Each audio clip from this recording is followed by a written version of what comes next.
বাজার থেকে বাজার করে এসেছি, রান্না করে যাব ডিউটিতে। দেখুন কি সুন্দর ঘিমি শাক এনেছি। এই যে হচ্ছে দেশি ধনেপাতা এনেছি। এই যে দেশি ধনেপাতা চেনার নিয়ম, এই যে এরকম অনেক সুন্দর ফ্লেভার। তো এগুলো নিয়ে এসেছি। আরও কিছু আনছি, এই যে টমেটো এনেছি। এই দেখুন অনেক কিছু আনছি, সত্যি বাজারে গেছিলাম। এই দেখুন টমেটো নিয়ে এসেছি।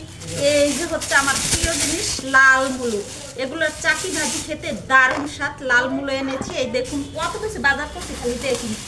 এই দেখুন আসল জিনিস তো দেখাইনি, আজকে একটা রান্না দেখাবো। শুকনো মরিচ নিয়ে এসেছি, এই যে আস্তা ধনে নিয়ে এসেছি, কারণ আমি সব কিছু বেটে খাই। এই যে জানছি দামি জিনিস 25 গ্রাম মাত্র 70 টাকা। এইটা হচ্ছে প্রস্ত দানা নিয়ে এসেছি, এটা দিয়ে রান্না দেখাবো। দারুণ কিন্তু অভাবের সংসার, তারপরও নিয়ে এসেছি। আসলে শুধু আপনাদের দেখাবো বলে অবশ্যই ভিডিওগুলো দেখবেন। এই যে লাল আলু নিয়ে এসেছি, এই যে শালগম নিয়ে এসেছি। এই দেখুন এই শালগম নিয়ে এসেছি, আর ফুলকপি, কত কিছু নিয়ে এসেছি একটু দেখুন।